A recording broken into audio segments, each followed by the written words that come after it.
And then finally we get on a bus to go over to the draft, sit backstage for 6 hours, and then whammy, we go up there and do our thing. But it was an awesome fucking day. I was very lucky to be there. Do you feel like this is the first time, because you've done a lot of things on behalf of the NFL in the past. Do you feel like this was the first real run where they're like, fucking Pat's the guy? Well, I think it was awesome to hear these legends come up to me and tell me that they're a fan of mine. Right. So, like, a lot of people come up and say, like, I love your stuff. I love what you do. It felt as if I had garnered a bit more respect from people. Now, granted, not all the legends knew who the fuck I was, right? Of course not. I said my name. They had heard of me, but it wasn't like anybody knew me. But there was a lot of guys that came up to me in Foxy and were very, very, very nice to me, like overly nice. Well, that's what I said after to Pat on the plane home. I'm like, I forget sometimes who the fuck is listening to this podcast, and it was really, really cool to see that. Yeah, you know? you get these people to come up and they just treat Foxy as if he's like, I'm a guy for some reason. yeah, like very nice to Foxy. Like, hey, Foxy, you need anything? Like that type of stuff. Gotta be It's the weird. pub. Gotta be the pub. Well, there's a lot of people listening to the show though. Like a lot of old legends listen to the show because I think it makes them feel as if it's a locker room environment again, so they kind of like it. But it was awesome to be there. And yeah, I do feel like I was treated with a lot more respect than in the past. Speaking of, there was a picture. I'm sure everyone on the internet saw it. Oh, yeah. Did the conversation with Reggie Wayne finally happen? Okay, so Reggie was coming out of the first commissioners forum as I was going in. Okay, so he's coming out. I'm going into the next one because he announced the second round. I announced the third one. And he goes, hey, man, why you tell people we ain't never talked? And I looked at him and I was like, well, he was like, we taking a photo tonight. I'm sick of seeing those things. I was like, all right. I started laughing, but he dapped me up, and it was a pretty cool moment. But I was going in while he was going out, so we still. By the way, still didn't get to have a conversation. But then whenever we arrived at the draft, because we get there early just in case Chris trades up to the beginning of the third round, they needed us there. They were actually rushing us in the back. I did an interview with Fox, and they were like, let's go, like forcing me to get back to the green room while the second round was still happening. So they were like worried that a potential move was going to happen, I guess. And when I get there, Reggie came back from one of his picks. It was after he fucking sawed them down. And he came back, and I was with Leckler. I think Mangold was there at the time, and Foxy. And Reggie comes walking by, and he walks up, and he daps me up or whatever, and then he gives Shane Leckler his big hug. And Shane goes, you know Pat? Like Leckler. And Reggie goes, man, let's get this photo. So that photo that everybody saw there, Shane Leckler took that picture. Yep. So I think that is something that wasn't talked about. Like awesome. A Hall of Famer took that photo, and then me and Reggie talked for like 10, 15 minutes. And it was a good conversation. It was a really cool conversation, to be honest with you. And I thought he performed very well on the stage. I enjoyed watching him talk a little shit up there. But by the way, a little inside information, I planned on 0 shots at the Tennessee Titans. 0 shots. We know that. Hey, they booed. We can verify that. Yes. Because we have a pretty big following down in Nashville and a lot of Titans fans, and the Tennessee Titans are very for the brand. I mean, they were one of the first teams to put up for the brand. Love Nashville. I planned on 0 shots at the Tennessee Titans fans. But once Reggie basically goes viral for doing it, I mean, I'm left no other option. You can't ignore it. You had to take his back almost. Exactly. You know what I mean? You also did it in a way that you took a shot at yourself as well. Well, and by the way, I feel there was a lot of positive response to my thing, which decent amount. I'm very thankful for everybody. I don't want to say we knew it was going to happen, but I think we all pretty much knew it was going to happen up there. You give anybody that has just a little bit of a gift of gab in that situation with 200,000 people live and millions of people watching. In that setting, there's going to be a chance for something magical to happen. I feel like I didn't even bury the Titans that much. I feel like it was a very, very subtle shot. There were some old white people, though, from Tennessee that did not, they did not love it. But I had an absolute blast. It was a really fucking cool day. I will say that. Very cool day. Nick had a great tweet. And I wanted to follow up on it. That was basically a quarter of what you had planned on saying. When did you decide to fucking shorten it? Or maybe. So the night before, when I was watching Thursday night, and Goodell was just going up announcing the pick and they were moving on, I was very worried. I was like, maybe I shouldn't be saying anywhere near as much as I. Good, because I wondered myself. I was like, man, I hope Pat just doesn't go up there and do like with the pick. Hello, Tennessee. But on the plane, I was told, I forget who I talked to. Somebody told me that Nate Burleson, Adam Lefkoe. Yeah. Adam Lefko. I talked to Lefko because he took our sticker off of his fucking studio. Right. Yep. Which, come on. Questionable. Hey, Lefko. Come on, guys. Come on, Lefko. I talked to him and he said, you're announcing it. You know, Nate Burleson's words from that draft day are actually printed on the Lions practice facility. So like they actually have him quoted on the line. So I was like, okay, let me see what this is, because I've never really paid attention to other people doing draft picks. Then I watched his speech and I was like, oh, okay, so I can talk a little bit. And then I kind of watched as the day went on, and I kind of got a feel of how long I could go and how long I couldn't go, and what was too much and what wasn't enough. Okay. And that's when I decided to take out the Johnny Unitas speech and the Peyton Manning speech and the Mayflower trip from Baltimore in '86 to Indianapolis, and just go straight to the hits. You know, just go straight to the heat for the modern Indianapolis Colts team. But yeah, there was quite a little. Everybody was very positive. I mean, a lot of heels in the WWE quotes we did were like, this is a fucking perfect heel promo, which I respect a lot. I do wish I could have taken them on a little bit more of a ride, because I think the ending would have been beautiful, but I enjoyed the fuck out. I mean, when you walk out there and there's 200,000 people there, the amount of energy that you just immediately feel, it's like, okay, here we go. Like, this is where I'm supposed to be. This is exactly where I'm supposed to be. And then you look over and fucking Schefter.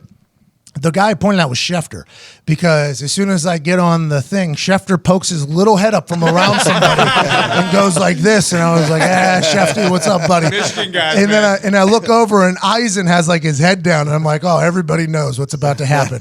And then I look down there at the bottom. I look across at the bottom, and these people had no idea who I was. They're down here. These people had Plants. They just had no clue who I was. Those fake fans, they recruit from somewhere, dress them up, and put them in the front. Is that what you think they were? Yeah. Oh, yeah. The Colts fans were the normal diehard Colts fans. So Okay, that's good to know. I've seen the Tony Dungy guy. Yeah, Cloney Dungy. I've seen that group before. They obviously were very excited, and they could see my head like from behind the stage. I was kind of off stage waiting to go out, and the Colts fans were directly in the.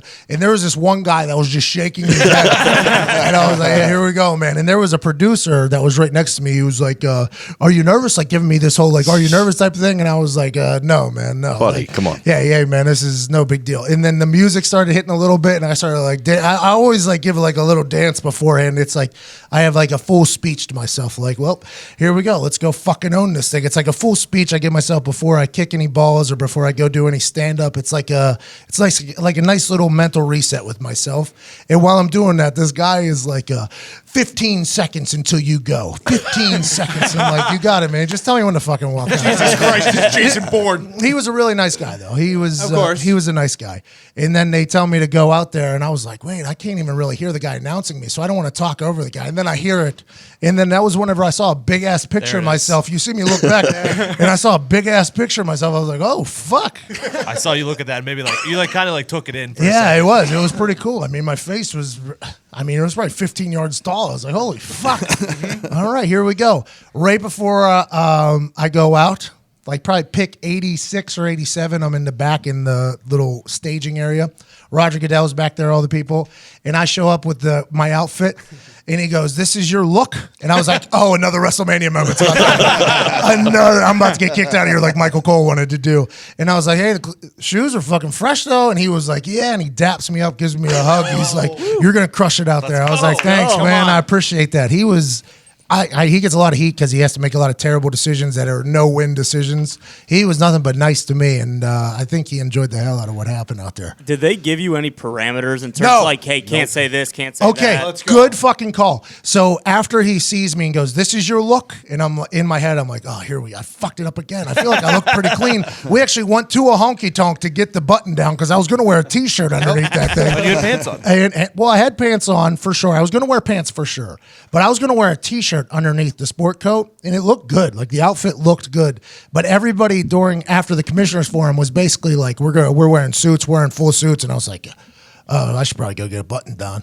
So Foxy and I go walk on Broadway. We literally walk from the hotel to Broadway to a honky tonk and buy a button down day of. So that button down was bought probably an hour and a half, 2 hours before I go up on that stage. From Target? I busted open the fucking, no, from a honky tonk. Oh, my bad. Jeez, I literally said it 3 times. No, I heard you, but I didn't hear you, you know? No, you heard me. You weren't listening. Exactly. Yeah. Heard It's you, but I kinda didn't your hear thing. you. Kind of your It thing. happens to me all the time. So I go in there and I have that moment with Goodell, and I complimented him for the way he handled himself in that forum. I mean, there was a lot of shit. He was good in there.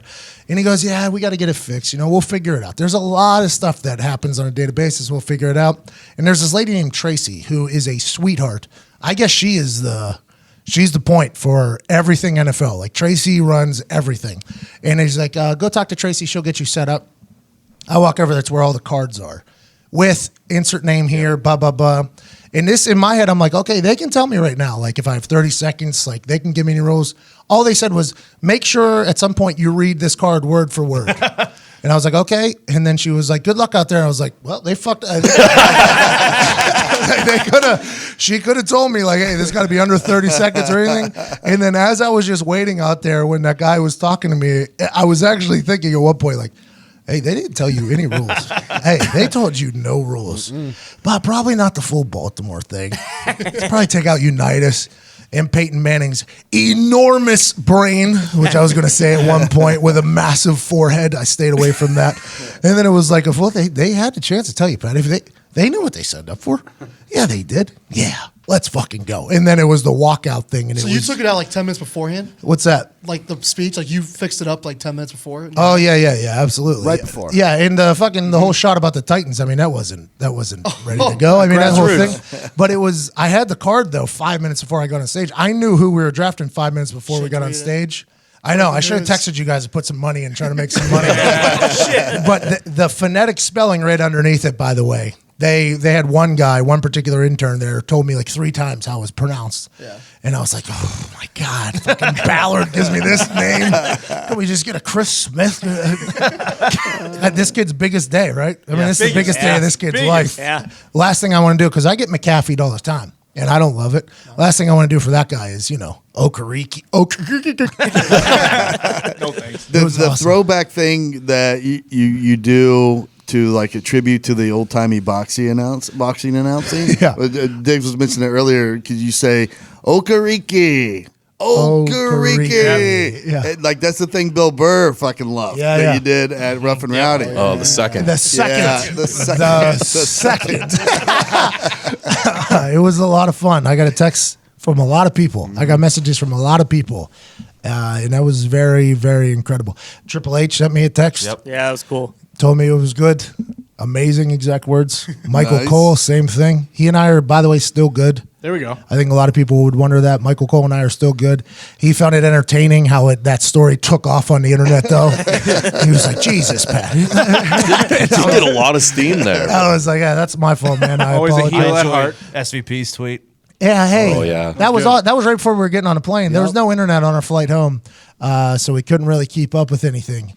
Gorman, I'm joking. That was an inside joke right there for Gorman. If it ain't running, we ain't flying.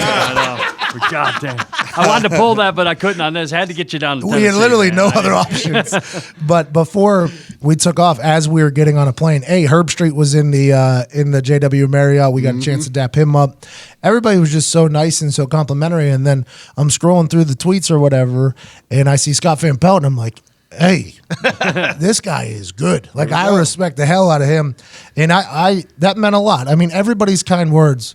It means so much. It really does, because it's not always like that. By the way. My life is not always like people saying nice things to me. So I very much appreciate it. Obviously, the internet enjoyed it. I enjoyed it. You guys, the boys here, had a great time with Sort it. of. I appreciate you all so much for your love.